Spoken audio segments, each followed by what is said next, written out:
Some days feel like the weight of the world is crushing your chest, making it hard to even breathe. For Ethan Mackenzie, a single father barely keeping his family afloat, today was one of those days.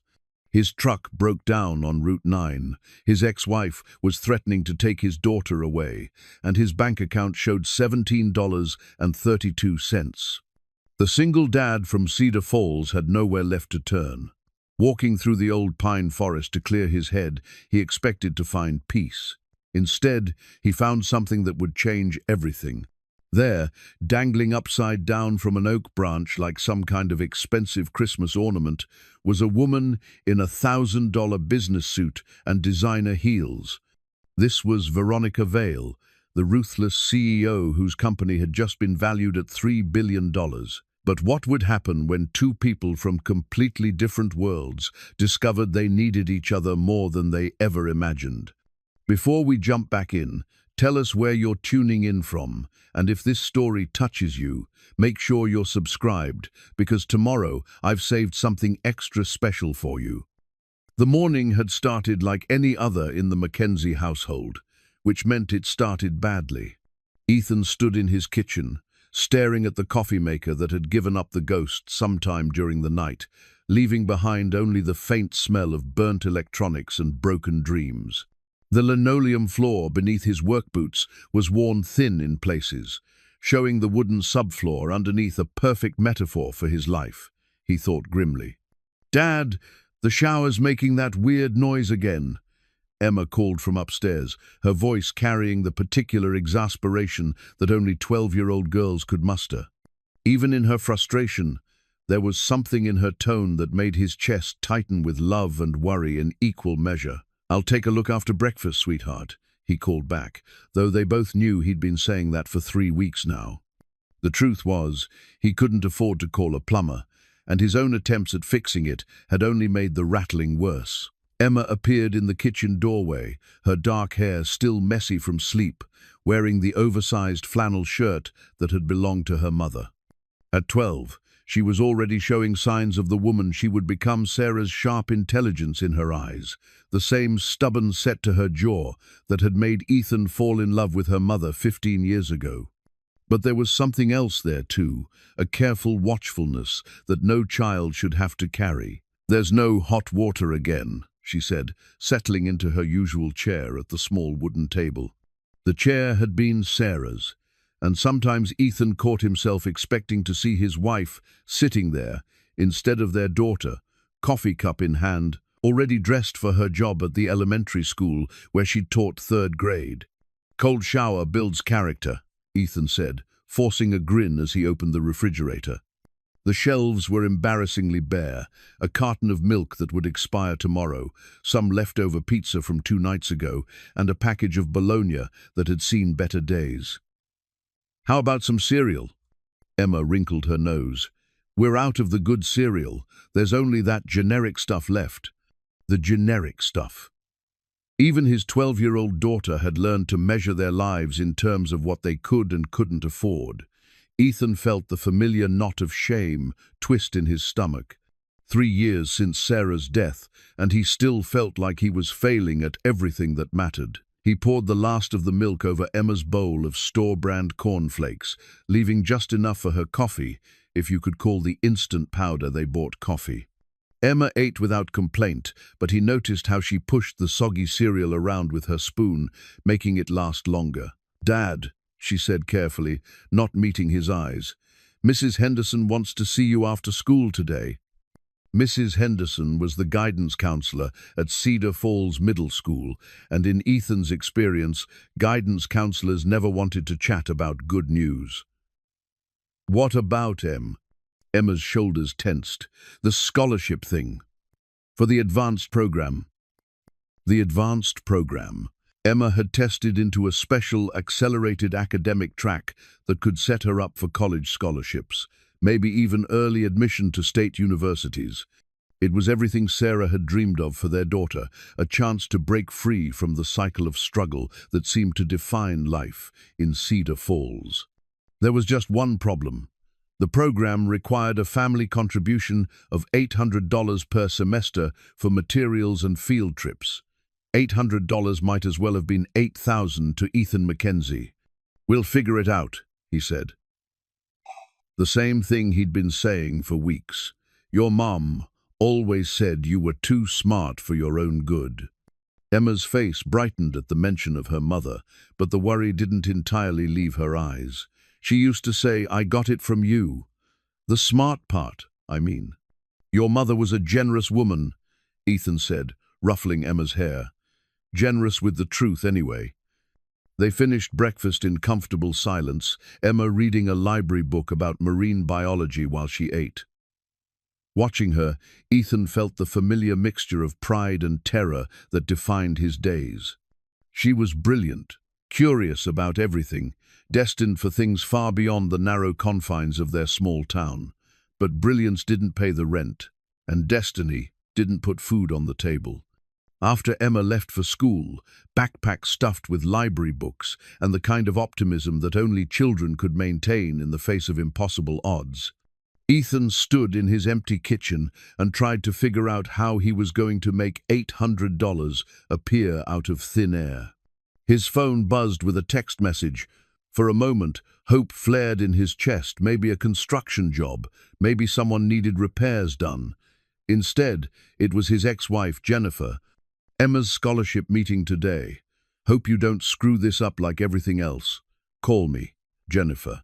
Even 3 years divorced, she still had the ability to make him feel like he was 12 years old and had just broken something valuable. Their marriage had lasted exactly 18 months after Sarah's death.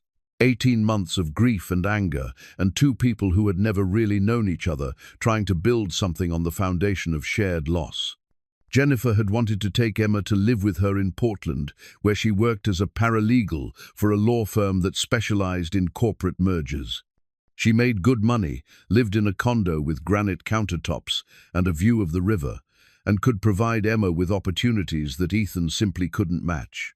The custody agreement gave Ethan primary custody, but Jennifer had made it clear that she was watching, waiting for him to prove that he couldn't provide for Emma properly. The scholarship meeting felt like a test, one more chance for him to demonstrate his inadequacy as a father. Ethan walked outside to where his pickup truck sat in the driveway, a 1998 Ford with more rust than paint and an engine that sounded like it was plotting its own death. He'd bought it used when Emma was 8, back when he still had steady work with Morrison Construction and could afford the payments. Now, it was held together by prayer, duct tape, and stubbornness. He turned the key. Nothing. Tried again, a grinding sound that made him wince. On the third try, the engine caught, coughed, and died. "Come on," he muttered, trying again. Not today, but today was exactly when it would happen, because that was how his life worked. When things were already impossible, they found a way to get worse. He popped the hood and stared at the engine like he might be able to fix it through sheer force of will. The truth was, he knew enough about engines to know this one was beyond his ability to repair. It needed a mechanic, and mechanics needed money, and money was the one thing Ethan Mackenzie didn't have. His phone rang. Morrison Construction. Probably calling to tell him about a job. Hope surged again. "Ethan, it's Bill Morrison. Listen, I've got some bad news. That development project up on Hillcrest Road just got cancelled. The financing fell through." The development project. 3 weeks of steady work, enough to cover the scholarship fee and maybe even get the truck fixed. Gone, just like that. "I'm sorry, Ethan. I know you were counting on it. If something else comes up..." "I understand, Bill. Thanks for letting me know." He hung up the phone and sat on his front porch steps, looking out at the quiet street where he'd lived for most of his adult life. Cedar Falls was the kind of town where everybody knew everybody, where people still waved to each other from their front porches, and the biggest excitement was usually the high school football team making it to the state playoffs. It was also the kind of town that people left. The young ones, anyway. The ones with ambition and opportunity and places to go. Emma was one of those, and Ethan knew it. She deserved better than this place, better than a father who couldn't even keep his truck running. The scholarship letter was still on his kitchen table, folded and refolded so many times it was starting to come apart at the creases. Emma had been accepted into the program, but acceptance didn't mean anything without the money to back it up. $800. It might as well have been $8 million. By noon, Ethan had called every construction company within 50 miles, looking for work. Nothing. The economy in Cedar Falls had been sliding downhill for years, ever since the lumber mill closed and took half the town's jobs with it. Young families moved away looking for opportunities. Old families held on, watching their property values drop and their dreams get smaller every year. Ethan's own house, the house where he'd brought Sarah as a bride, where Emma had taken her first steps, where they'd been happy once upon a time, was worth less now than he owed on the mortgage. Even if he wanted to sell and start over somewhere else, he couldn't afford to. The afternoon stretched ahead of him like an empty road. He had to meet with Mrs. Henderson at 3 o'clock, had to sit across from her desk and explain why he couldn't afford to give his brilliant daughter the one thing that might change her life. Had to look her in the eye and admit that he was failing as a father. The thought made his chest tight, made it hard to breathe. He needed to get out, needed to move, needed to do something other than sit in his broken-down house, thinking about all the ways he was letting Emma down. The forest behind his neighborhood had always been his refuge. As a kid, he'd spent countless hours exploring the trails that wound through the pine and oak trees, following creek beds and climbing rocks, and pretending he was Daniel Boone or some other frontier hero. Later, when he was dating Sarah, they'd walked those same trails together, talking about their dreams for the future. Now, at 42 years old, with everything falling apart around him, Ethan found himself heading for the trees again. Maybe he could think better out there, away from the reminders of his failures. Maybe the quiet would help him figure out what to do next. He locked the house and started walking, his work boots crunching on the fallen leaves that carpeted the forest floor. October in the Pacific Northwest meant the trees were dressed in their finest colors, gold and red and orange, that took your breath away if you remembered to look up from your troubles long enough to see it. The familiar trail wound deeper into the woods, away from the sounds of civilization and into the kind of silence that made you aware of your own heartbeat. Ethan had been walking for about 20 minutes when he heard something that didn't belong, a strange rustling sound, like someone thrashing around in the branches overhead. He stopped, listening. There it was again. And underneath the rustling, he could swear he heard someone muttering what sounded like very creative profanity. Ethan looked up, following the sound, and froze. There, about 15 feet above his head, hanging upside down from a thick oak branch, with her expensive-looking jacket tangled in the smaller branches, was a woman in what appeared to be a business suit. Her long, dark hair hung straight down toward the ground, and one of her high-heeled shoes was missing. She was struggling to free herself, but every movement seemed to make things worse. For a moment, Ethan just stared. In all his years of walking these trails, he'd never seen anything quite like this. The woman looked completely out of place in the forest, like someone had taken a corporate executive and dropped her into the middle of a nature documentary. "Excuse me," he called up to her. "Are you all right up there?" The thrashing stopped. The woman's face appeared through the leaves, flushed and upside down, and wearing an expression of profound irritation. "Do I look all right?" she snapped. "I'm hanging from a tree like some kind of Christmas ornament." Despite everything, the broken truck, the lost job, the impossible scholarship, Ethan felt a smile tug at the corners of his mouth. Sometimes, he thought, life had a way of putting things in perspective. Ethan studied the woman hanging above him, trying to process what he was seeing. Her business suit was expensive, he could tell that much, even from his limited experience with such things. The fabric looked like it cost more than his monthly mortgage payment. Her remaining shoe was a sleek black heel that probably cost more than his grocery budget for a month. How exactly did you end up there? He asked, setting down his jacket and looking for the best way to reach her. Corporate team building, she said, through gritted teeth. Someone thought it would be character building to do a ropes course in the middle of nowhere. The harness broke. I fell backwards, and here I am, discussing my life choices with a stranger while the blood rushes to my head. Ethan couldn't help but grin. Well, when you put it that way, it sounds perfectly reasonable. Are you going to help me or just stand there making jokes? I'm going to help, he said, already looking for handholds on the tree trunk. But I should probably warn you, I'm not exactly a professional rescue worker. At this point, I'll take amateur rescue worker. I'll even take someone who just plays one on television. The oak tree was old and sturdy, with plenty of branches to use as a ladder. Ethan had been climbing trees since he was Emma's age, and muscle memory took over as he worked his way up toward the trapped woman. As he got closer, he could see that her jacket was thoroughly tangled in the smaller branches, and her position looked genuinely uncomfortable. "What's your name?" he asked as he positioned himself on a branch near her.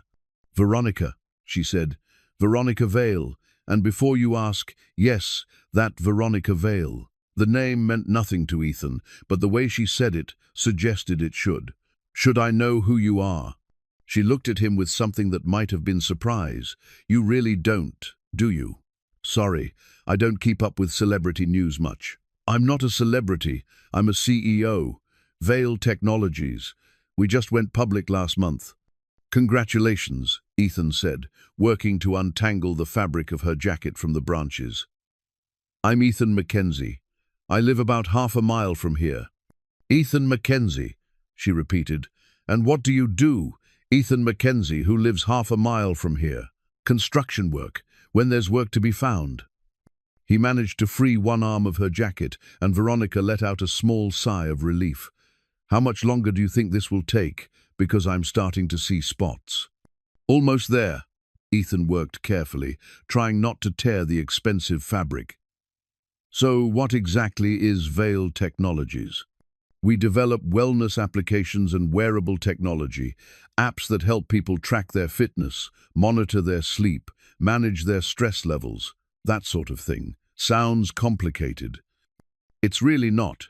It's just about helping people live better lives through technology." Ethan freed the last of the tangled fabric and positioned himself to help lower her down.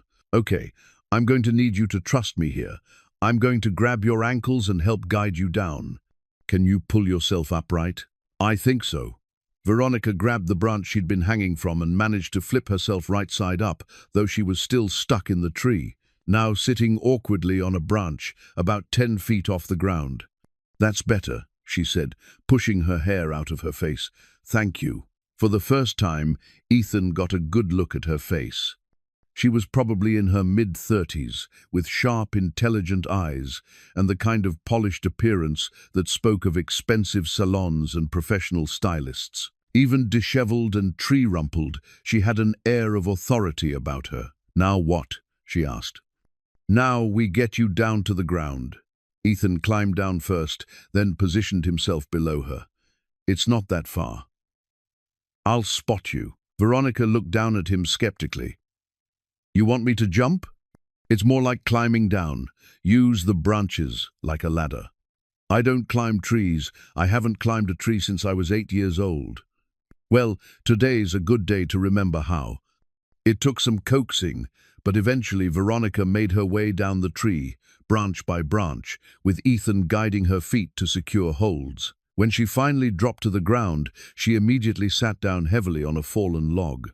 "That was terrifying," she said, examining a run in her stockings. "You did fine." Ethan looked around and spotted something glinting in the fallen leaves. "Is this yours?"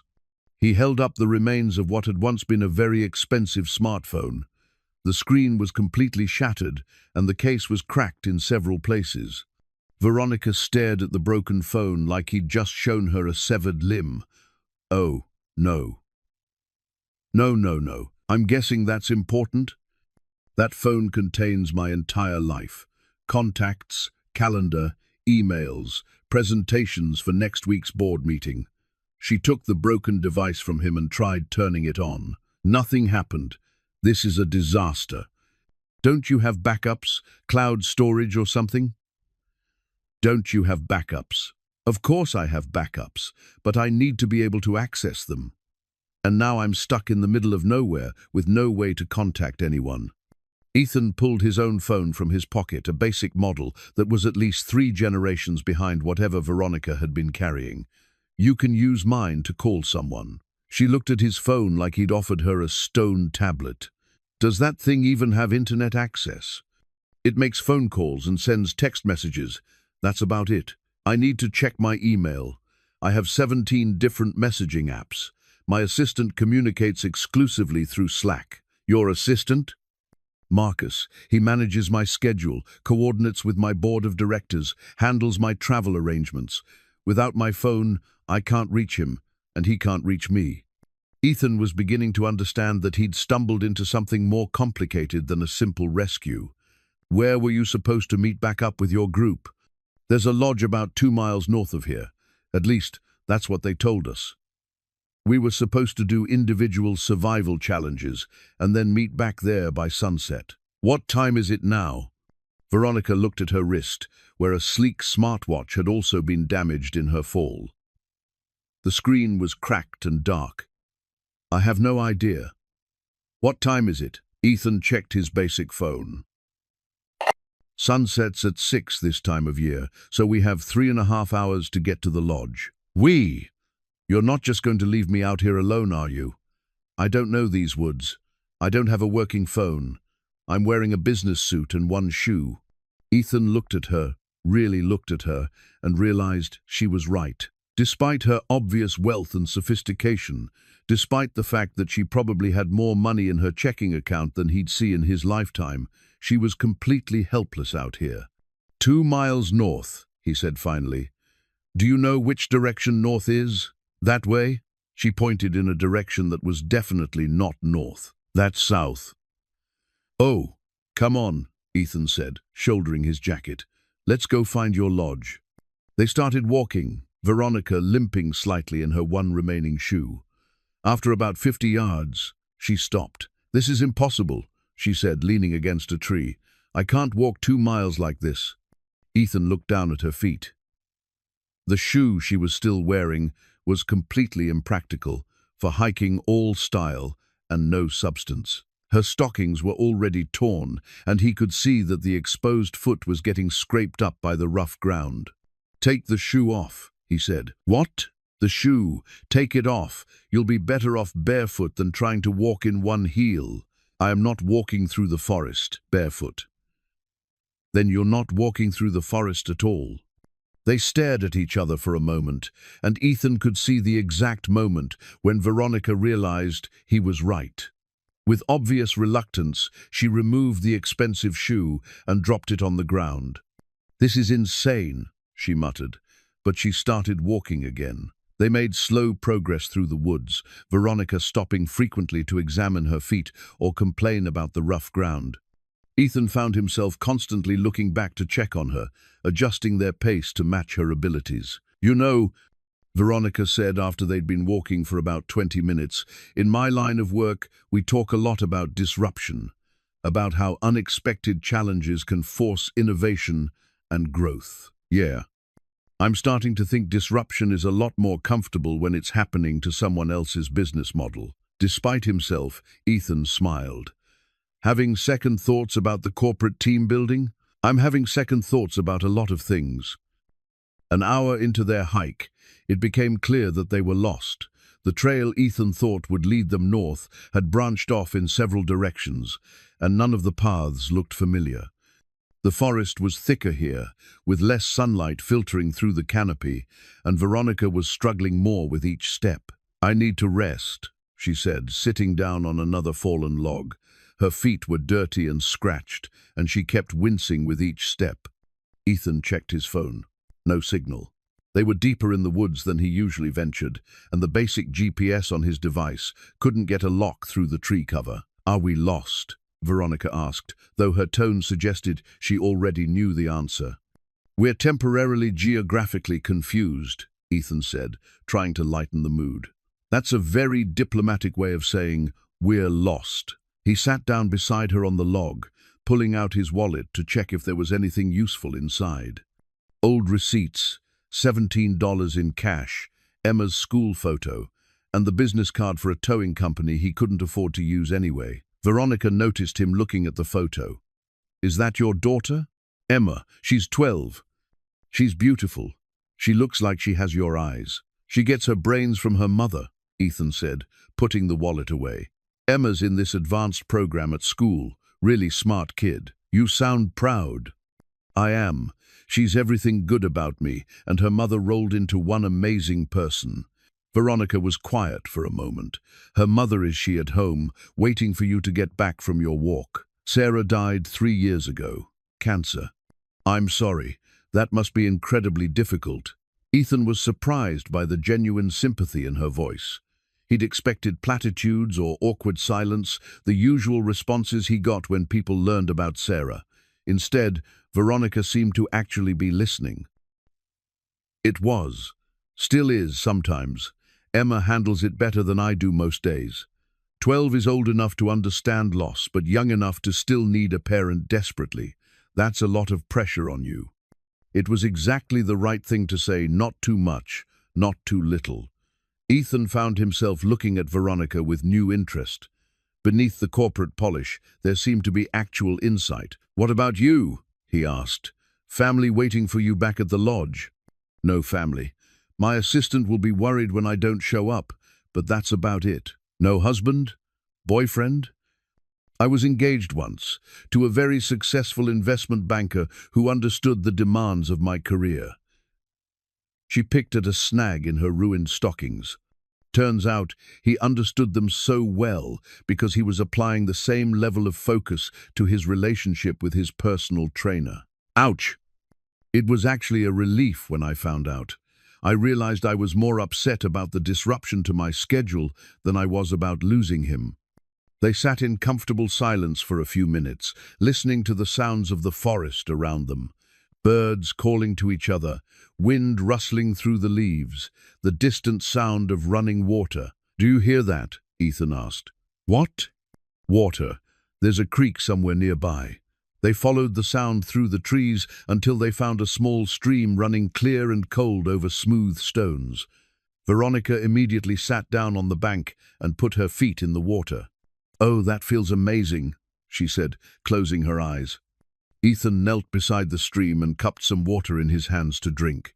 It was clean and cold and tasted like nothing but itself, a luxury that someone like Veronica probably paid $15 a bottle for in the city. Is it safe to drink? She asked. This far up in the mountains, probably, but I wouldn't make a habit of it. Veronica cupped her hands and drank anyway. Everything tastes different out here. Different how? Cleaner, more real. Ethan looked at her sitting by the stream, her expensive suit rumpled and stained, her hair coming loose from whatever complicated style it had been in that morning. She looked more human somehow, more approachable than the polished executive he'd first encountered. Can I ask you something? He said. Sure. What does a CEO of a tech company do all day? I mean, what does your typical day look like? Veronica considered this. I wake up at 5:30 and check my emails while I'm still in bed. I have a protein smoothie and a vitamin regimen that takes about 10 minutes to get through. I'm at the office by 7, and I usually don't leave until 9 or 10 at night. Every day? Monday through Friday? Definitely. Weekends are lighter, maybe only 6 or 7 hours in the office, depending on what's happening. When do you relax? Relax? You know, read a book, watch a movie, hang out with friends. I don't really have time for that. Running a company is a 24/7 job. There's always something that needs attention. Ethan tried to imagine a life with no downtime, no quiet moments, no time to just sit and think. It sounded exhausting. What about vacations? I haven't taken a real vacation in 4 years. This retreat was supposed to be the closest thing to time off I've had since we launched the company. And how's that working out for you? Veronica gestured at their surroundings, the forest, the stream, her bare feet, the general state of being completely lost. Well, I'm definitely not checking email. That's something, I guess. What about you? What does a typical day look like for Ethan Mackenzie? Get Emma ready for school, drive her there if my truck is working, walk her if it's not, look for work, do whatever odd jobs I can find. Pick Emma up from school, help with homework, make dinner, try to pretend I have everything under control. That sounds hard. It is, but it's also simple. Everything I do is for Emma. Every decision, every choice, every sacrifice, it all comes back to making sure she has what she needs. That must be nice, having that kind of clarity. You don't? Veronica was quiet for a long moment. I used to think I did. Build the company, go public, create something lasting. But sitting here now, I'm not sure I could tell you why any of it matters. The sun was getting lower in the sky, and the temperature was starting to drop. Ethan realized they needed to make some decisions about what to do next. We should probably think about finding shelter for the night, he said. For the night? What do you mean, for the night? It's going to be dark in a couple of hours, and we still don't know where we are. Even if we could find the lodge, trying to navigate these trails in the dark would be dangerous. You're talking about spending the night in the forest. I'm talking about being practical. Look, your people will figure out you're missing when you don't show up at the lodge. They'll send out search teams in the morning. Our best bet is to find a safe place to wait it out. Veronica looked around at the darkening woods with something approaching panic. I don't camp. I don't do outdoors. I have a board meeting on Monday that I absolutely cannot miss. Well, unless you have a helicopter stashed in your jacket pocket, I think you're going to miss it. This isn't happening. This cannot be happening. But it was happening, and Ethan could see that Veronica was starting to realize it. The polished confidence was cracking, revealing something more vulnerable underneath. By the time they found a suitable spot to spend the night, a small clearing protected by a ring of pine trees, the sun was already setting behind the mountains. Ethan had managed to gather enough dry wood for a fire, while Veronica sat on a fallen log and watched him work with a mixture of fascination and horror. You actually know how to do this, she said as he arranged kindling in a small depression he'd scraped in the earth. My dad taught me when I was Emma's age, said every man should know how to make fire and find water. What about women? He said women were smart enough to figure it out on their own if they needed to. Ethan struck a match. He'd found a small emergency kit in his jacket pocket that he'd forgotten about and carefully nursed the flame until it caught the dry pine needles and began to spread to the larger pieces of wood. There, he said, sitting back as the fire began to cast dancing shadows around their clearing. That should keep us warm. Veronica held her hands toward the flames. I can't remember the last time I sat around an actual fire. It's one of life's simple pleasures. I don't think I do simple pleasures anymore. What do you do for fun? Fun? Veronica seemed to consider this, as if he'd asked her to explain quantum physics. I go to networking events. I read industry publications. I attend conferences. Those are work things. Work is what I do. It's who I am. Ethan pulled Emma's Father's Day card from his wallet, a hand-drawn picture of the two of them fishing, with "World's Best Dad" written in purple crayon across the top. The edges were worn from handling, and there was a small tear where it had been folded too many times. Emma made this for me last June, he said, showing it to Veronica. Took her 3 days. She kept asking me what my favorite color was, what kind of fish I liked best, whether I thought the sun should be yellow or orange. Veronica studied the drawing carefully. She's very talented. She wanted to make sure it was perfect. That's the kind of person she is. Everything has to be just right. She gets that from you. Actually, she gets it from her mother. Sarah was a perfectionist about the things that mattered to her. Her students, her family, her garden. He put the card back in his wallet. She spent 2 years planning Emma's birthday parties. Every detail had to be exactly right. What happened to her, if you don't mind me asking? Breast cancer. She fought it for 8 months. Chemotherapy, radiation, surgery, everything the doctors could think of. She was so determined to beat it, to be there for Emma, but she didn't. No, she didn't. They sat in silence for a while, watching the fire pop and crackle. Veronica seemed to be thinking about something, turning it over in her mind. "I never wanted children," she said finally. "Never. I couldn't see how it would fit with my career goals. Children need time and attention and consistency, all things that are incompatible with building a company. Lots of successful people have kids. Successful men have kids. Their wives raise them while they focus on their careers. It's different for women." Ethan considered this. Sarah managed both. She was an amazing teacher and an amazing mother. How did she do it? She was smarter than me, for one thing, better organized, and she had help. Her mother lived nearby, and the school where she taught was understanding about family obligations. It sounds like she had a support system. She did, and she knew what mattered to her. Family first, everything else second. I've always been the opposite. Career first, everything else a distant second. Why? Veronica poked at the fire with a stick, sending sparks spiraling up into the darkening sky. "My parents got divorced when I was 8. My mother spent the next 10 years struggling financially, working 2 jobs just to keep us afloat. I watched her sacrifice everything for me and my brother, and I swore I would never be that vulnerable." "So you built yourself a fortress." "I built myself a life where I didn't need anyone." "And how's that working out?" "Until today, I thought it was working perfectly." "What changed?" "Hanging upside down from a tree gives you a new perspective on things." Ethan laughed. "I'll bet it does. Plus, I'm sitting around a campfire with a stranger, talking about things I've never told anyone else. That's not exactly typical behavior for me." "Maybe it should be." "What do you mean?" "Talking to people, connecting with them. It's one of the good things about being human." Veronica was quiet for a long moment. "I have meetings with dozens of people every week. I'm constantly talking to people. That's not the same thing as connecting with them." "No," she said softly. "It's not." The fire had burned down to glowing coals, and the temperature was dropping noticeably. Ethan added more wood and used his jacket to fashion a windbreak behind the log where Veronica was sitting. "Are you cold?" he asked.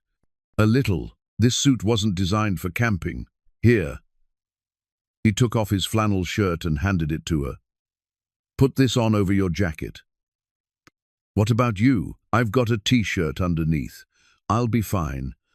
Veronica accepted the shirt gratefully and pulled it on over her business jacket.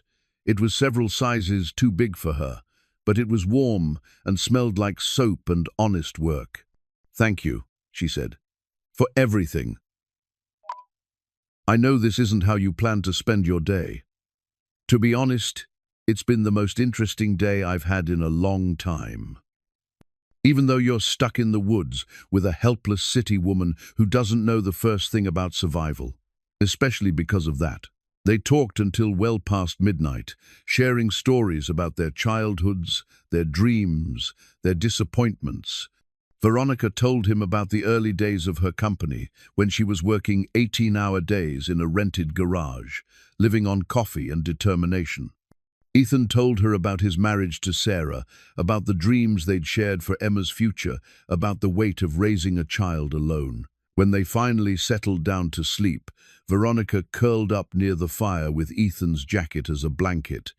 Ethan, a few feet away with his back against a tree, both of them felt something they hadn't experienced in a long time. For Veronica, it was the strange peace that came from having nowhere else to be, no emails to check, no decisions to make. For the first time in years, she wasn't thinking about tomorrow's obligations or next quarter's projections. For Ethan, it was the unexpected pleasure of intelligent conversation with someone who seemed genuinely interested in what he had to say.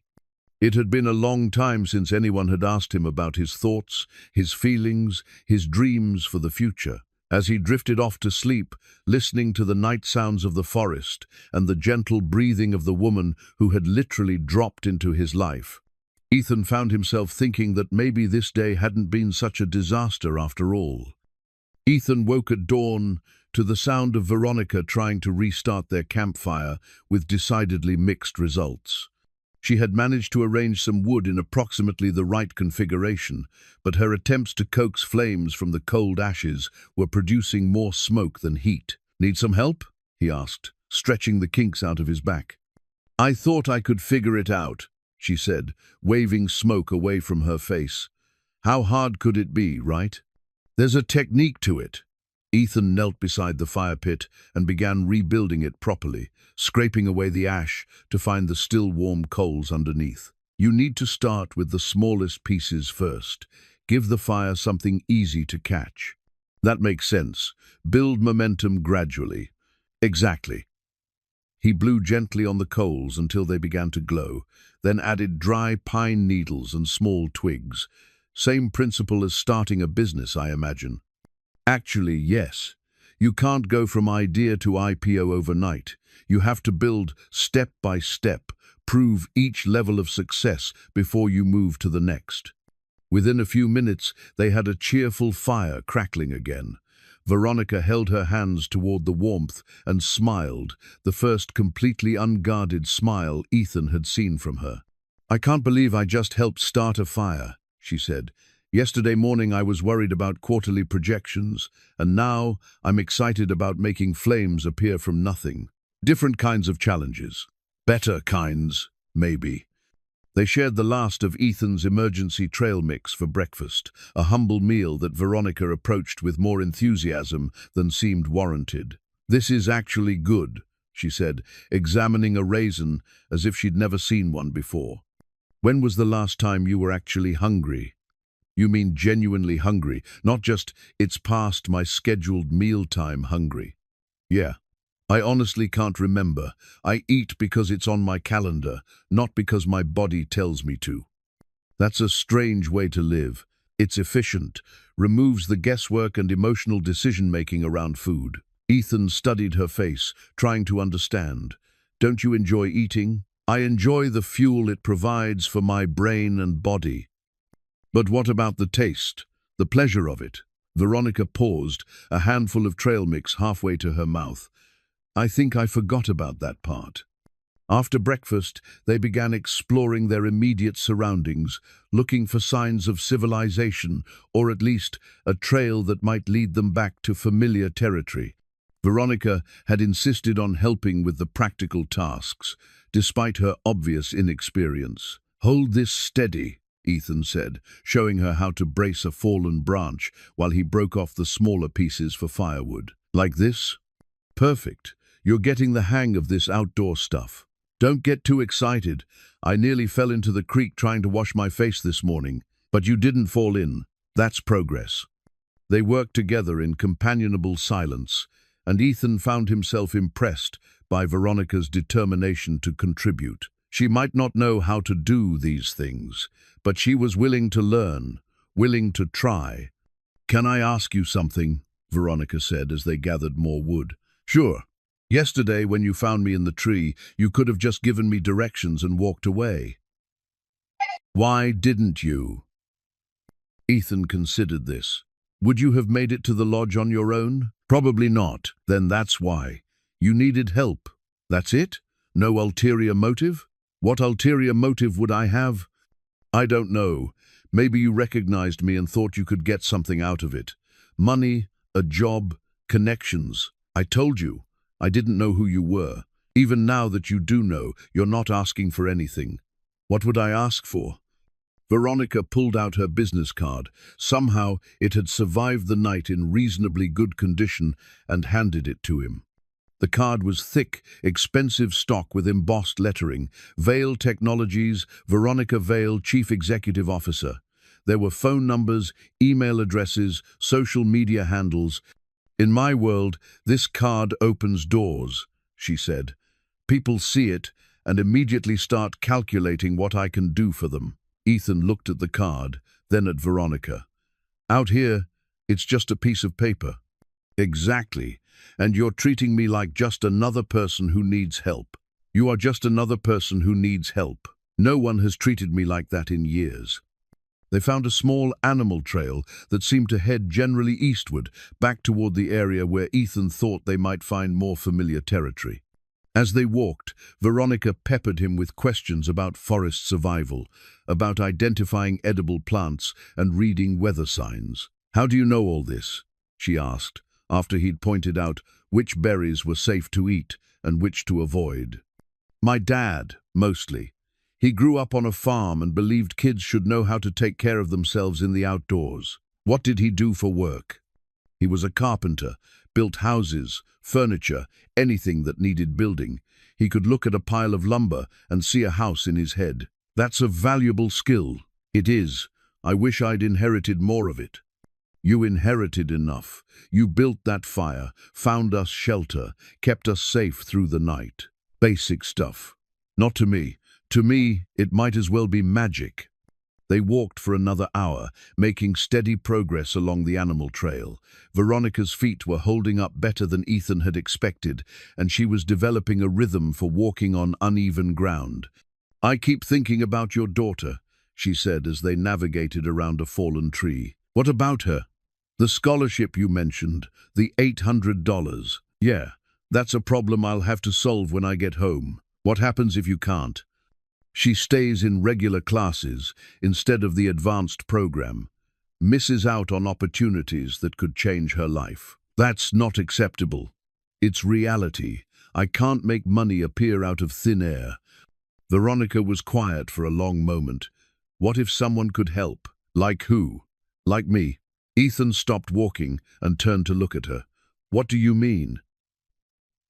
$800 is nothing to me. Less than nothing.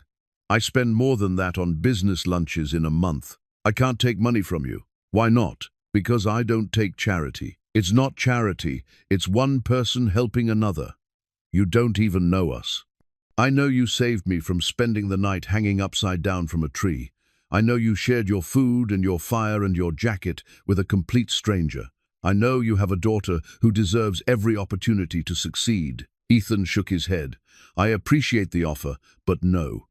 "Why are you being stubborn about this?" "Because that's not how I was raised. You work for what you get. You earn your way.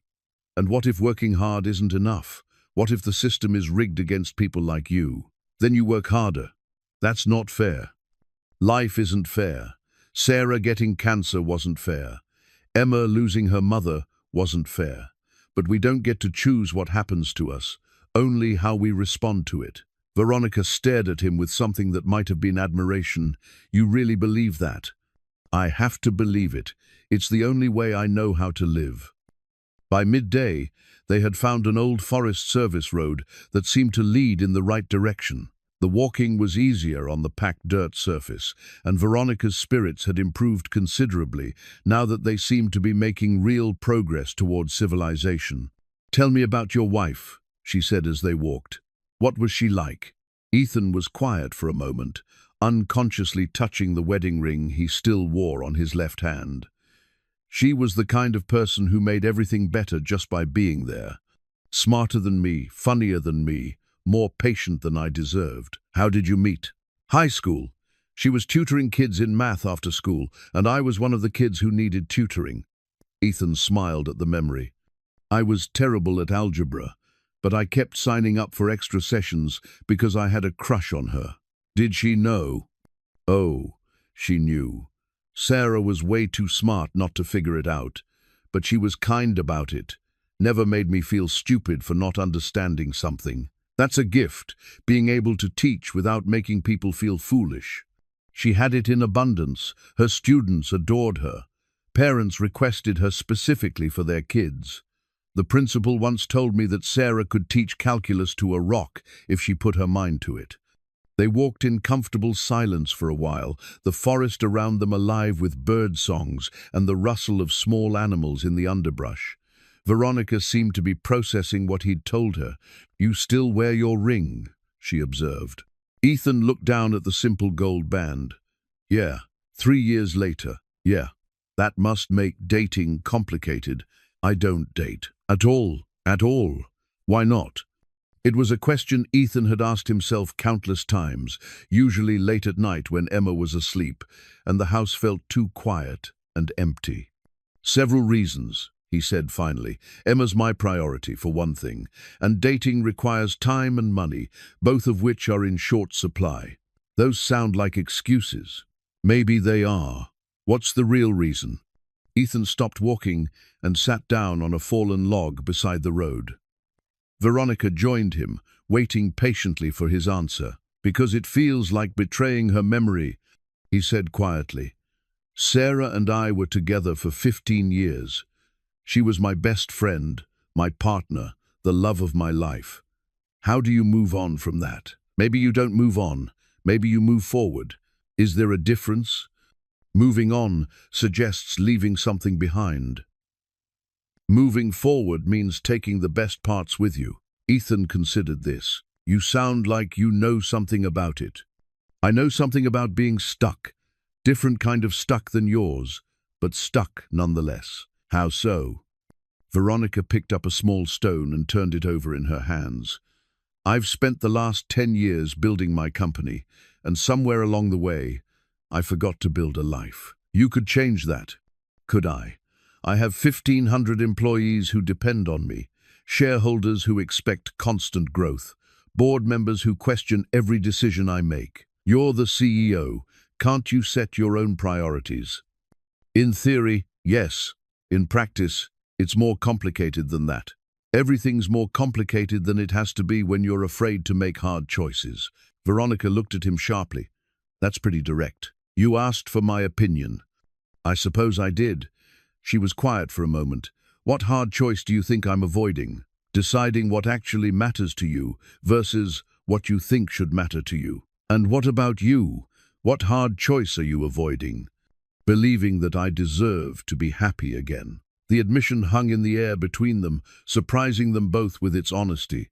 Ethan hadn't meant to say it, but once the words were out, he realized they were true. Sarah wouldn't want you to be alone forever, Veronica said gently.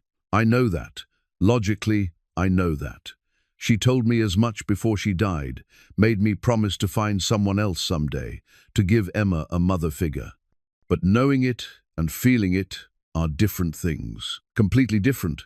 They sat quietly for a while, both lost in their own thoughts.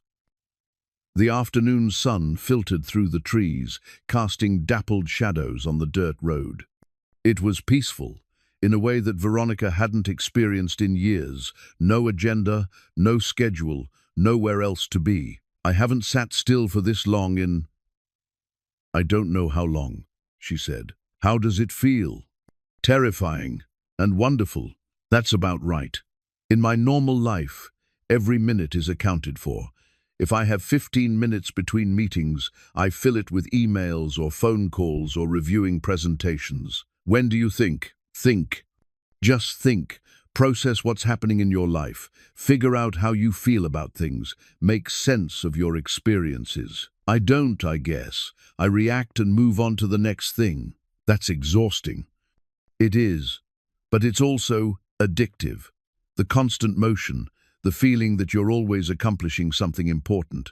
Is it important, though? Some of it. Our apps help people track their health, manage their stress, connect with support networks. That matters. And the rest? The rest is just business. Market share and profit margins and stock prices. Which part takes up more of your time? Veronica laughed, but there was no humor in it. The business part. Definitely the business part. Maybe that's something you could change. Maybe it is. They resumed walking, and Veronica found herself paying attention to things she'd never noticed before. The way the light changed as clouds passed over the sun. The different sounds various birds made. The smell of pine needles and earth and growing things. I can see why you come out here when you need to think, she said. It puts things in perspective. Everything seems smaller out here. Less urgent. Or maybe you realize what's actually urgent and what just feels urgent because you're caught up in the moment. Like the difference between important and immediate. Exactly. As the afternoon wore on, they began to see signs of human activity. A trail marker, a few pieces of litter, the distant sound of vehicles on a road. Civilization was close, which meant their unexpected adventure together was almost over. "I should probably warn you," Veronica said, as they crested a small hill and saw a parking area in the distance. "Once we get back to the real world, everything changes." "What do you mean?" "I mean I'll have a phone again, and assistants, and 100 different people wanting my attention. The person you've been talking to for the past day, that's not who I am in my normal life. Maybe it should be. And maybe you should consider that your normal life doesn't have to be a monument to your grief." They looked at each other, both recognizing that they were at the end of something significant. Whatever had happened between them in the forest, this unexpected connection, this glimpse of who they could be when stripped of their usual roles and responsibilities, it was about to be tested by the real world. "Thank you," Veronica said simply. "For what?" "For helping me remember who I used to be. Before the company, before the success, before I convinced myself that being busy was the same thing as being alive. Thank you for reminding me that it's possible to have a conversation with someone who doesn't know my whole sad story already." They walked toward the parking area, both aware that they were about to step back into their separate lives, both uncertain about what that would mean for whatever they had discovered together in the woods. The Forest Service station was a small wooden building with a covered porch and a bulletin board covered in trail maps and safety notices. It appeared to be unstaffed, but the door was unlocked, and inside they found a basic communication setup and some emergency supplies. "Finally," Veronica said, settling into a chair by the radio. "Civilization." While she tried to figure out how to operate the emergency radio, Ethan explored the rest of the building. There was a small office area with filing cabinets and a desk covered in paperwork, a storage room with camping supplies, and a tiny kitchenette with basic provisions. "I can't get this thing to work," Veronica called from the radio station. "Do you know anything about emergency communications?" "Let me take a look." Ethan examined the radio setup, found the power switch, and managed to tune in a local emergency frequency. Static filled the room, punctuated by occasional bursts of official-sounding chatter.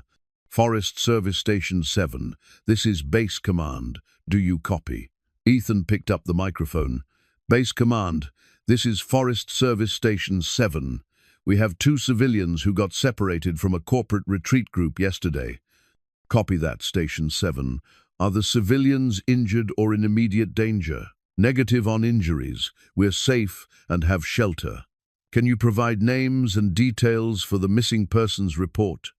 Ethan looked at Veronica, who nodded. "Ethan Mackenzie, local resident, and Veronica Vale, from the Vale Technologies corporate group." There was a pause. Then, "Did you say Veronica Vale, the CEO?" "That's correct." "Ma'am, we've had search teams looking for you since yesterday evening. There's quite a media situation developing. Your company's stock price has been affected by news of your disappearance." Veronica's face went pale. "Media situation?" "Yes, ma'am. The story broke on social media around midnight and has been picked up by major news outlets. We'll dispatch a team to your location immediately."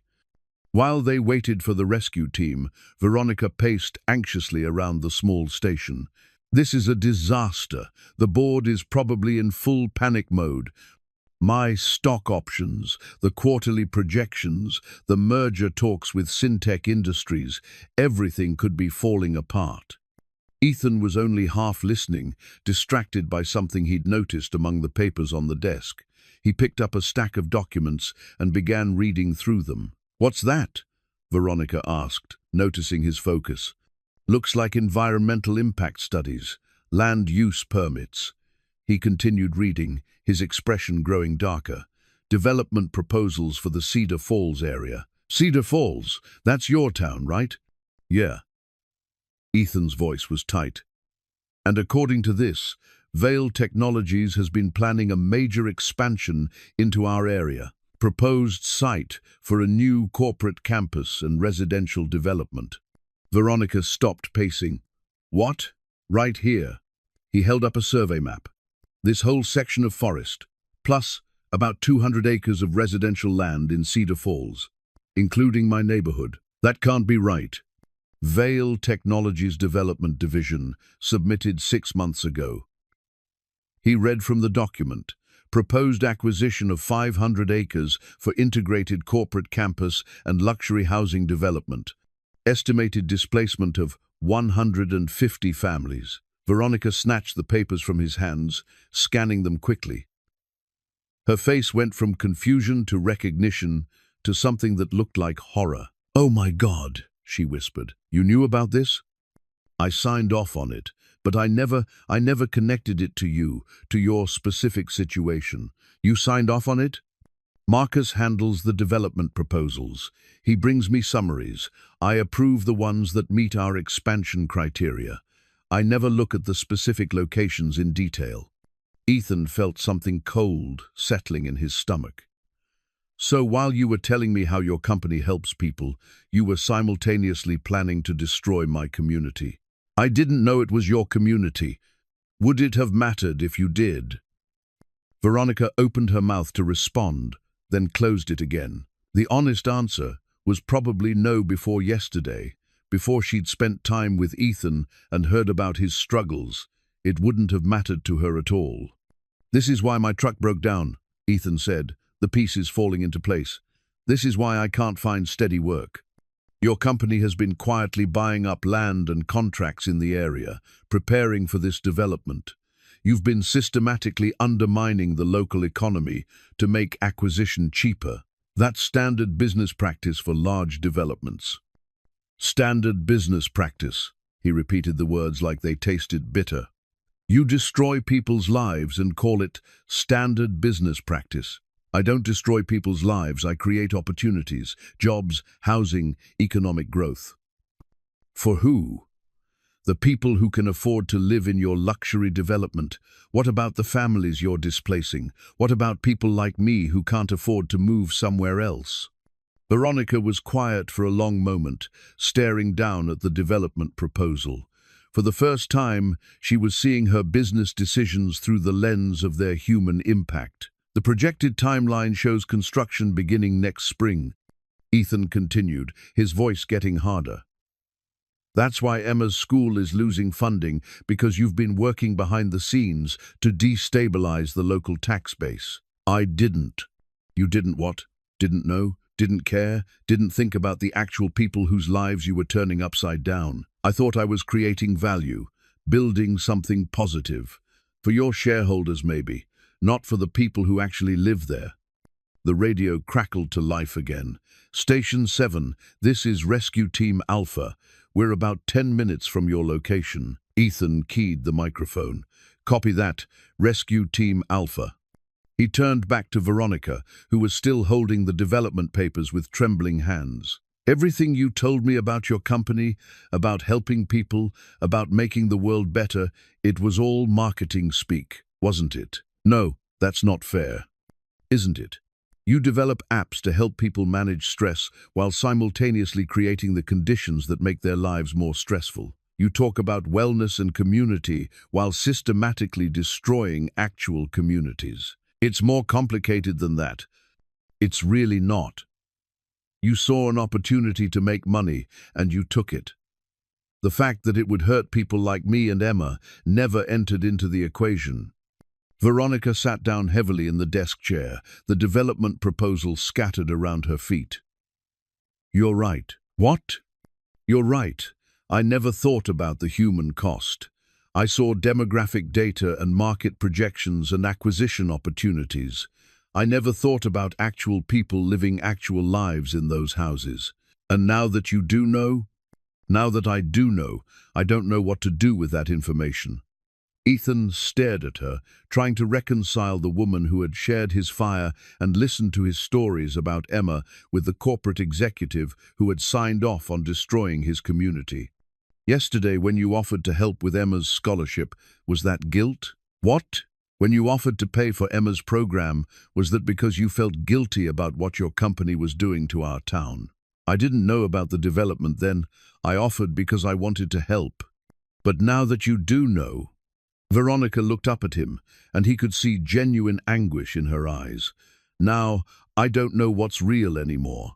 Did I want to help because I cared about Emma, or because some part of me knew my company was responsible for your financial problems? The sound of vehicles approaching broke the tension between them. Through the window, they could see 2 Forest Service trucks and what looked like a news van pulling into the parking area. "The media's already here," Veronica said, moving to the window. "Your 15 minutes of fame as a survival story. Ethan, please. We need to talk about this more. About the development, about what it means." "What's to talk about? You're going to go back to your corporate life. The development will proceed as planned, and in 6 months, my house will be a pile of rubble to make way for your luxury condos." "It doesn't have to be that way, doesn't it? You said it yourself, once we get back to the real world, everything changes. You'll have assistants and board members and shareholders all telling you why this development is essential for your company's growth." The rescue team was approaching the station, followed by several people with cameras and microphones. "I wish I'd never met you," Ethan said quietly. "You don't mean that." "Don't I? For about 24 hours, I thought I'd met someone who saw me as a person instead of an obstacle to be removed or a problem to be solved. Turns out you're just better at hiding your true nature than most people. That's not fair." "Fair?" Ethan laughed bitterly. "You want to talk about fair? Fair would be if you'd told me who you really were from the beginning. Fair would be if you'd mentioned that your company was planning to destroy my community while you were sitting around my fire, eating my food, and listening to my life story." The rescue team knocked on the door, and Ethan moved to answer it. Before he opened it, he turned back to Veronica one last time. "For what it's worth, the person you were yesterday in the woods, that was someone I could have cared about. But that person doesn't really exist, does she?" "I don't know," Veronica said softly. "I honestly don't know anymore." The rescue was a media circus. News crews had somehow beaten the search and rescue team to the Forest Service station, and by the time Ethan and Veronica emerged from the building, they were met with a barrage of cameras and shouted questions. "Miss Vale, how does it feel to be rescued? Was it true love that kept you alive in the wilderness? Mr. Mackenzie, are you going to sue for damages?" Ethan pushed through the crowd without comment, accepting a ride back to town from one of the Forest Service officers. Through the rear window of the truck, he watched Veronica being surrounded by her assistant, several board members who had apparently flown in overnight, and enough media personnel to cover a presidential election. By the time he reached his house, the story was already trending on social media. CEO survival romance was accompanied by speculation about everything from a publicity stunt to a kidnapping plot. His phone, his simple, basic phone that barely managed text messages, was buzzing constantly with calls from numbers he didn't recognize. Emma was waiting for him on the front porch, her school backpack at her feet, and an expression of barely contained worry on her face. "Dad, I saw the news. Are you okay? They said you were lost in the woods with some rich lady." Ethan sat down beside her on the porch steps, suddenly feeling exhausted. "I'm fine, Em. Just a weird couple of days. Mrs. Henderson said the scholarship meeting was postponed because of some emergency. I thought you were avoiding it." "No, sweetheart, I wasn't avoiding anything. I got lost helping someone, and it took longer than expected to find our way back. The lady on the news, she's really rich, right? Like billionaire rich? Something like that. And you spent 2 days with her in the forest." "I did." Emma was quiet for a moment, processing this information with the careful consideration that made her seem older than her 12 years. "Do you like her?" The question caught Ethan off guard. "What do you mean?" "I mean, do you like her? Like her? Because you look different when you talk about her. Sad, but also something else." Ethan studied his daughter's face, wondering when she'd become so perceptive about adult emotions. "It's complicated." "How complicated?" "Very complicated." His phone rang again, another unknown number. He declined the call, but it immediately rang again. You should probably answer it, Emma said. It might be important. On the fourth try, Ethan finally picked up. Hello? Mr. Mackenzie, this is Janet Walsh from Channel 7 News. We'd like to offer you an exclusive interview about your wilderness adventure with Veronica Vale. We're prepared to offer a substantial fee for your story. I'm not interested. We're talking about a 5-figure payment, Mr. Mackenzie, enough to solve some financial problems, perhaps help with your daughter's education. Ethan's grip tightened on the phone. Even in his anger and disappointment, the offer was tempting. 5 figures would cover Emma's scholarship and a lot more besides. No, thank you, he said, and hung up. Who was that? Emma asked. Someone who wanted to pay me to talk about the last 2 days. A lot of money? Yeah, a lot of money. But you said no. I said no. Why? Ethan looked at his daughter, trying to figure out how to explain the complexity of integrity to a 12-year-old who desperately needed opportunities. Because some things aren't for sale, he said finally, even when we really need the money. Especially then. Emma nodded solemnly, accepting this explanation with the trust that children place in their parents' moral certainty, even when that certainty comes at a cost. That evening, while Emma did her homework at the kitchen table, Ethan tried to process what had happened. The development proposal was still in his jacket pocket, folded and refolded like Emma's scholarship letter. 2 pieces of paper that represented the collision between his small, careful life and forces beyond his control. He pulled out his laptop, an ancient model that Sarah had used for lesson planning, and searched for more information about the Cedar Falls development project. What he found made his stomach clench. The project was even larger than the Forest Service documents had indicated. Vale Technologies wasn't just planning a corporate campus, they were designing an entire planned community. Luxury homes, high-end retail, organic markets, boutique fitness centers. Everything designed for the kind of people who could afford to relocate from Seattle or Portland for a rustic lifestyle experience. The existing residents of Cedar Falls weren't part of the plan at all. They were obstacles to be cleared away, nuisances to be managed through legal and financial pressure until they had no choice but to sell their properties for whatever Vale Technologies was willing to offer. Ethan's house, the house where he'd brought Sarah as a bride, where Emma had taken her first steps, was marked on the development map as Acquisition Target 47. The cruelest part was how efficiently it had been orchestrated. The gradual reduction in available work, the pressure on local businesses, the systematic undermining of the community's economic foundation. It had all been part of a carefully planned strategy to make the eventual buyout seem like a mercy rather than a theft. Dad, Emma looked up from her math homework. You look upset. Just tired, sweetheart.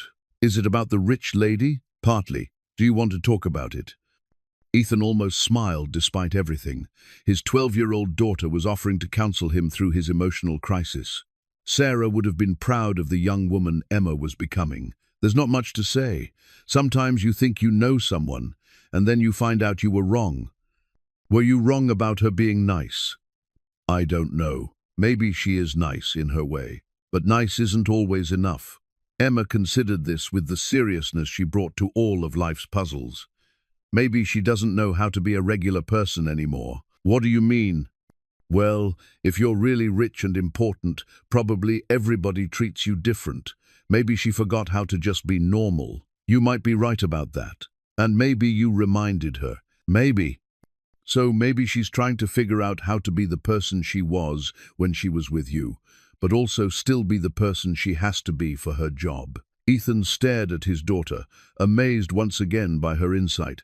How did you get so smart? Mom used to say I got it from you. Your mother was generous with the truth. Or maybe you're both smarter than you think. That night, after Emma had gone to bed, Ethan sat on his front porch and tried to make sense of his feelings. The anger was easy to understand. Veronica's company was destroying his community, and she'd hidden that fact from him while accepting his hospitality and sharing his fire. But underneath the anger was something more complicated. Disappointment, yes, but also a sense of loss that surprised him with its intensity. For 24 hours, he'd felt a connection with someone that he hadn't experienced since Sarah's death. For 24 hours, he'd remembered what it felt like to be seen and understood by another adult. The fact that it had been based on a lie, or at least on incomplete information, didn't make the connection feel less real. It made it feel more tragic. His phone buzzed with a text message from an unknown number. "Ethan, this is Veronica. I got your number from the Forest Service report. We need to talk. Can you meet me tomorrow? Please." He stared at the message for a long time before typing back, "There's nothing to talk about." Her response came immediately. "There's everything to talk about. I'm at the Cedar Falls Inn, room 237. I'll be there all day tomorrow." Ethan deleted the messages without responding. Whatever Veronica Vale wanted to say to him, he wasn't ready to hear it. He had his own decisions to make, his own life to figure out. But as he went inside and locked the door, he found himself carrying an emergency whistle from the Forest Service station, something he'd picked up without thinking about it. The whistle represented choice, he realized. The choice between calling for help and trying to handle things on your own. The choice between reaching out and staying silent. The choice between forgiveness and holding on to anger. He put the whistle on his keychain, not sure what it meant, but knowing it meant something. Ethan lasted until noon the next day before curiosity got the better of him.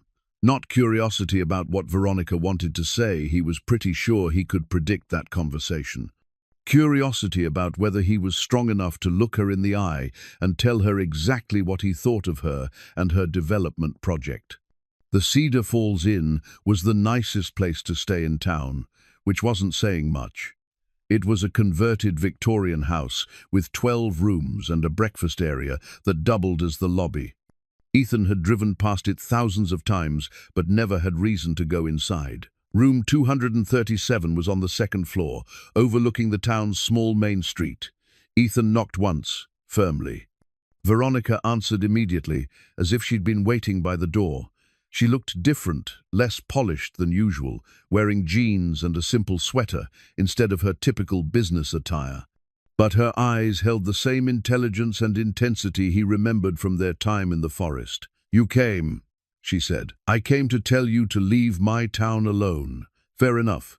Can I at least make my case first?" Against his better judgment, Ethan stepped into the room.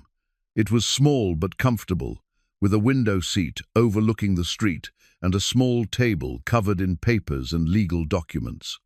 "I've been working all night," Veronica said, gesturing to the papers, "trying to figure out how to fix this." "Fix what?" "The development project, the damage my company has already done to Cedar Falls, the impact on families like yours." Ethan picked up one of the documents and scanned it. "Purchase agreements? For my house in Seattle, and my condo in San Francisco, and my vacation place in Aspen. I don't understand." "I'm liquidating my personal real estate portfolio. It should provide enough capital to compensate the families affected by the development project, plus fund a community revitalization program." Ethan stared at her. "You're selling your houses?" "All of them. I'm also restructuring the development project to focus on affordable housing and community spaces instead of luxury retail." "Why?" "Because you were right. Because Emma deserves better. Because I spent 2 days remembering what it felt like to be human, and I don't want to forget again." Ethan sat down heavily in the room's single chair. "This doesn't make sense. You don't make business decisions based on emotional appeals from strangers. You're not a stranger, and this isn't charity." "What is it then?" "It's me trying to build something worth building instead of just something profitable." Veronica sat on the bed, facing him across the small room. "I called an emergency board meeting for this afternoon. I'm going to propose a complete restructuring of the Cedar Falls project. They'll never approve it." "They might not. In which case, I'll resign and start my own development company, with my own money and my own values." "You'd give up everything you've built?" I'd give up everything I've built wrong to try building something right. Ethan pulled Emma's drawing from his wallet, the one that had survived their night in the forest, now even more worn and precious. You know what this is? Your daughter's artwork. It's Emma's vision of our family, her and me, fishing together, happy together. She drew this 6 months after her mother died, when we were both still figuring out how to live without Sarah. He handed the drawing to Veronica, who studied it carefully. She drew us at our favorite spot by the river, the place where Sarah and I got engaged, where we used to take Emma for picnics. According to your development plans, that spot is going to be the parking lot for your organic grocery store. Veronica's face went pale. I didn't know. You didn't know because you never asked. You saw land and market potential and profit margins. You never saw the lives connected to those places. You're right. I'm tired of being right. I'm tired of watching everything I care about get destroyed by people who never bother to ask what it means to the people who live there. Veronica was quiet for a long moment, still holding Emma's drawing. What if there was a way to develop the area that preserved the places that matter? What if we could create jobs and opportunities without destroying the community that already exists? Is that possible? I don't know, but I want to try to find out. Ethan's phone rang. Emma's school. He answered immediately. Mr. Mackenzie, this is Mrs. Henderson. We need you to come in right away. There's been an incident. What kind of incident? Is Emma hurt? She's fine physically, but there's been some trouble with other students. Some teasing about the news coverage of your adventure. Emma handled it poorly. Handled it how? She may have punched a boy who called you a gold digger. Ethan closed his eyes. I'll be right there. He hung up and looked at Veronica. I have to go. Emma's in trouble at school. Because of the media attention? Because kids are kids and they're saying things about me that she doesn't want to hear. I'm sorry. This is my fault. A lot of things are your fault, but Emma punching classmates is on me. Ethan headed for the door, then stopped. For what it's worth, the person you were in the forest, that person could change the world if she wanted to. But I don't know if she's strong enough to survive in your world. Maybe it's time to change my world instead of asking her to survive in it. Maybe it is. Emma was sitting in the principal's office when Ethan arrived, her jaw set in a stubborn line that reminded him painfully of Sarah. Her knuckles were scraped, and there was a defiant glint in her eyes that suggested she wasn't particularly sorry for whatever she'd done. Emma, Ethan said, sitting down beside her. Are you okay? I'm fine. Tommy Brennan is a jerk. Principal Morrison, a patient woman who'd been dealing with middle school drama for 20 years, leaned forward in her chair. Mr. Mackenzie, thank you for coming. Emma and Tommy had an altercation during lunch period. According to witnesses, Tommy made some inappropriate comments about the news coverage of your wilderness experience, and Emma responded with physical violence. What did he say? Ethan asked. Emma's face flushed. He said you were probably just pretending to be lost so you could get money from the rich lady. He said maybe you kidnapped her. He said. She stopped, her voice catching slightly. What else did he say, Em? He said Mom would be ashamed of you for being a gold digger. Ethan felt something cold and angry settle in his chest. And that's when you hit him? I told him to take it back first. He wouldn't. So you punched him. So I punched him. Principal Morrison cleared her throat. While I understand Emma's emotional response, we can't have students resolving conflicts with violence. She'll need to serve a one-day suspension. I understand, Ethan said. Emma, apologize to Mrs. Morrison. I'm sorry for fighting at school, Emma said, though her tone suggested she wasn't sorry for fighting in general. They were walking toward the parking lot when Ethan's phone rang. Veronica's number. I don't want to talk to her, Emma said, noticing his hesitation. You don't even know who it is. It's the rich lady. I can tell by your face. Ethan answered the call. What? I heard about Emma's suspension. Is she all right? How did you hear about that? Small town. Word travels fast. I'm in the parking lot. Can we talk? Ethan looked around and spotted Veronica leaning against a sleek black sedan that definitely hadn't been there when he'd arrived. "Emma, that's her, isn't it?" Emma followed his gaze. "She's prettier than she looked on TV." "Come on," Ethan said, walking toward the car. "Let's get this over with." Veronica straightened as they approached. She was holding something in her hands, an envelope. "Emma," she said, offering a small smile. "I'm Veronica. I've heard a lot about you." "I heard you're trying to steal our house," Emma replied with devastating directness. "Emma." Ethan started to correct her, but Veronica held up a hand. "It's okay. She's right. My company was planning to tear down your house and build something else where it used to be." "Was planning?" "Was. Past tense." Veronica held out the envelope. "This is a letter from my board of directors, formally cancelling the Cedar Falls development project." Ethan took the envelope, but didn't open it. "Just like that?" "Not just like that. It took 6 hours of arguing, 2 resignation threats, and agreeing to personally compensate the company for projected lost revenue." "How much compensation?" "About $40 million. Emma's eyes widened. $40 million, that's like a lot of money. "It's most of my net worth," Veronica said, "but it turns out I don't need as much money as I thought I did." Ethan opened the envelope and scanned the letter. It was official company letterhead, signed by the entire board of directors, formally terminating all development plans for the Cedar Falls area. "Why?" he asked. "Because I remembered something important while I was sitting in that hotel room, looking at Emma's drawing." "What's that?" "I remembered what it felt like to matter to someone, not because of what I could do for them or buy for them, but just because of who I was." Emma studied Veronica with the frank assessment that only children could manage. "Are you still rich?" "Emma," Ethan warned. "It's okay," Veronica said. "Yes, I'm still rich, but I'm not obscenely rich anymore. I'm just regular rich." "What's the difference?" "Regular rich means I can buy anything I want. Obscenely rich means I can buy anything anyone else wants too, whether they want to sell it or not." Emma nodded as if this made perfect sense. "And you decided you didn't want to be obscenely rich anymore." "I decided I wanted to be the kind of person your dad thought I was when we were sitting around that campfire." "What kind of person was that?" "Someone worth knowing."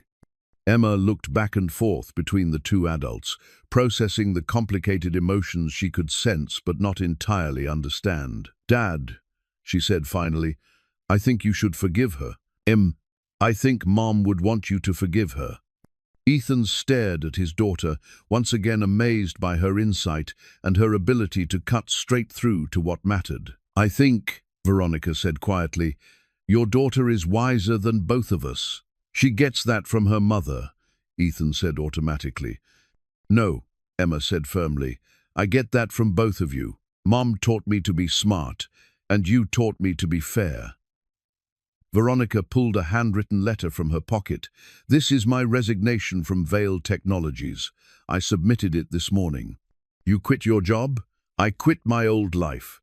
I'm starting a new company focused on sustainable community development, and I was hoping you might consider being my partner."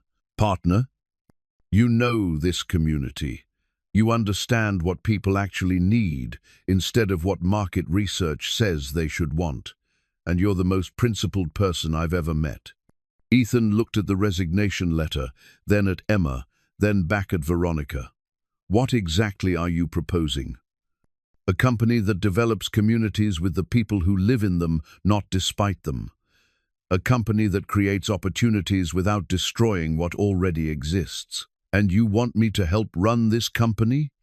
"I want you to keep me honest. I want you to make sure I never forget that behind every business decision are real people with real lives." Emma tugged on Ethan's sleeve.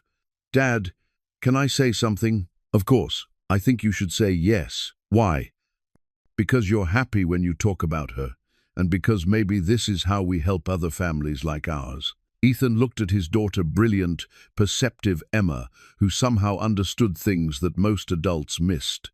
Then he looked at Veronica, seeing not the polished CEO but the woman who had sat by his fire and listened to his stories and remembered what it felt like to be human. "Okay," he said finally. "Okay? Okay, let's try to build something worth building." Veronica's smile was radiant, transforming her face completely. "Really? Really? But I have conditions." "Name them." "Emma's scholarship gets funded. Not as charity, but as an investment in the future of the community." "Done. And our first project has to be here, in Cedar Falls. We figure out how to create opportunities for the people who already live here before we worry about anywhere else." "Absolutely." Emma raised her hand. "Can I add a condition?" Both adults looked at her. "What's that, sweetheart?" Ethan asked. "I want Veronica to come to dinner sometime. I want to meet the person Dad was talking to around that campfire." Veronica knelt down so she was at Emma's eye level. "I would be honored to come to dinner, but I should probably warn you, I'm not a very good cook." "That's okay," Emma said. "Dad's not either. We order pizza a lot. I love pizza. Even the cheap kind?" "Especially the cheap kind." Emma grinned, and Ethan realized that something fundamental had shifted, not just in his relationship with Veronica, but in his understanding of what was possible. For the first time since Sarah's death, he was looking forward instead of just trying to survive each day. "Come on," he said to both of them. "Let's go home." 6 months later, Ethan stood on the front porch of his house, the same house that had once been marked as Acquisition Target 47, and watched Emma race across the yard to greet Veronica, who was pulling into their driveway in a sensible Honda sedan instead of the sleek corporate vehicles she used to favor. "Ronnie," Emma called, using the nickname she'd bestowed on Veronica after their third dinner together. "Did you bring the contracts?" "I brought them," Veronica called back, climbing out of the car with a briefcase and a grocery bag. "And I brought stuff for dinner. Real dinner, not pizza. You can cook now? I can follow recipes now. There's a difference." Ethan smiled, watching the easy interaction between his daughter and the woman who had become such an important part of their lives. The transformation in Veronica had been remarkable to witness. She still worked long hours and thought in terms of business strategies, but she'd learned to balance that intensity with genuine human connection. "How did the community center meeting go?" he asked, as Veronica joined him on the porch. "Better than expected. The town council approved our proposal unanimously. Even Mayor Hendricks?"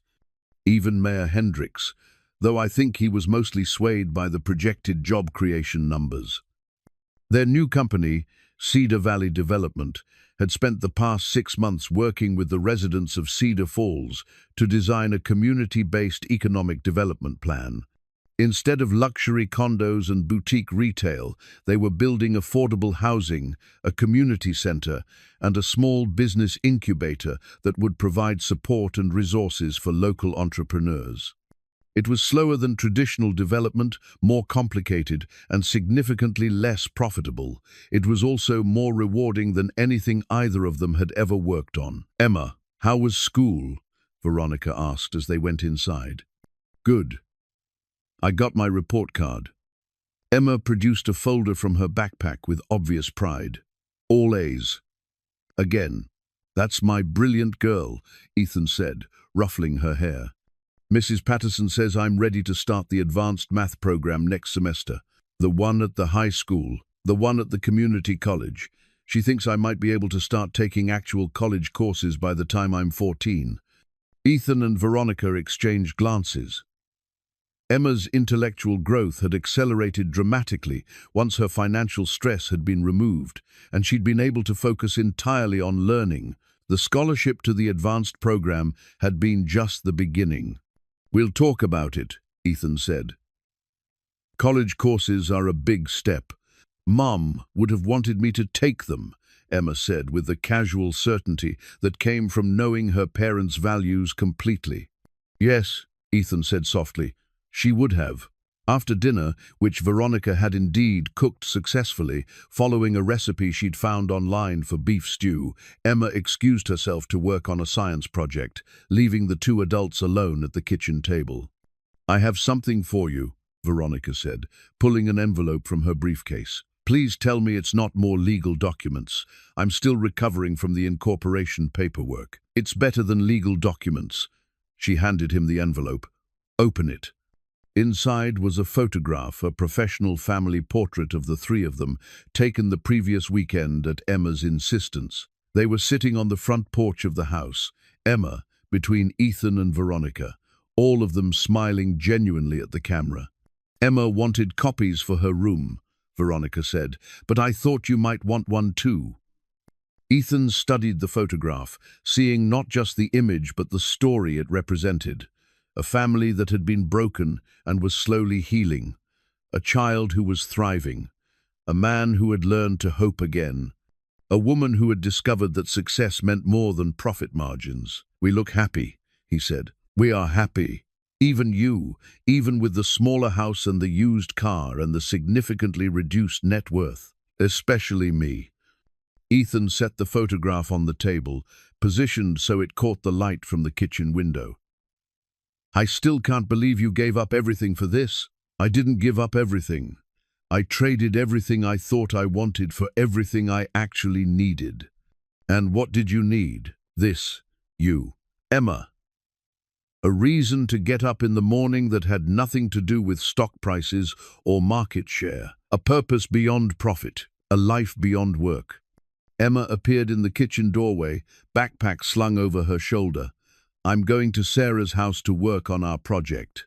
I'll be back by 9. Sarah Collins, Ethan asked, the new girl. Her family just moved here from Portland. Her dad got one of the jobs at the business incubator. After Emma left, the house settled into the comfortable quiet that had become familiar.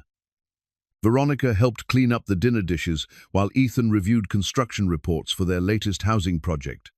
The Morrison family moved into their new house yesterday, he said, looking up from the paperwork. How do they like it? Bill said it's the first place they've lived where the mortgage payment was less than half his income. His wife cried when she saw the backyard. Happy tears? Very happy tears. These were the moments that made all the complications worthwhile. Families who could afford to stay in their community instead of being displaced by development. Local businesses that were thriving instead of being replaced by corporate chains. Young people like Emma who could see a future for themselves without having to leave everything they'd ever known. I've been thinking, Veronica said, settling back into her chair at the table. About what? About the future. About where we go from here. Business-wise or personally. Both. Ethan set down his paperwork and gave her his full attention. What's on your mind? Business-wise, I think we're ready to expand. There are 3 other communities in the state that have reached out about similar development partnerships. That's good news. And personally, she paused, seeming to gather her courage. Personally, I've been thinking that I'd like to stop driving back and forth between here and my apartment in Seattle every day. You want to move closer? I want to move here, to Cedar Falls, permanently. Ethan felt his heart skip in a way that was becoming familiar around Veronica. Any particular reason? Several reasons. It would be more efficient for work. Emma needs consistency in her life. And she reached across the table and took his hand. And I love you.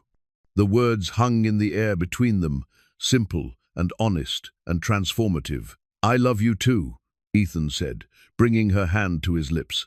I have for months, even though I almost destroyed your community, because you chose to save it instead. That's not very logical. Love isn't logical. If it were, I would have fallen for someone who didn't come with a complicated corporate empire and a tendency to overthink everything. And I would have fallen for someone who didn't come with a brilliant daughter and a tendency to make me want to be a better person than I actually am. You are a better person than you actually were. I'm a work in progress. We all are. They sat in comfortable silence for a moment, hands linked across the kitchen table, the family photograph catching the last light of the day. So, Ethan said finally, are you asking what I think you're asking? I'm asking if you think Emma would mind having a stepmother who's still learning how to be a normal person. I think Emma would be thrilled. She's been dropping hints about it for weeks. What kind of hints? Yesterday, she asked me if I thought you might want to help her shop for a dress for the spring dance. She said she needed female perspective from someone who understands both fashion and math. Veronica laughed. She thinks I understand fashion. Apparently, your transformation from corporate shark to normal human being has impressed her. And what about you? Are you impressed? I'm amazed.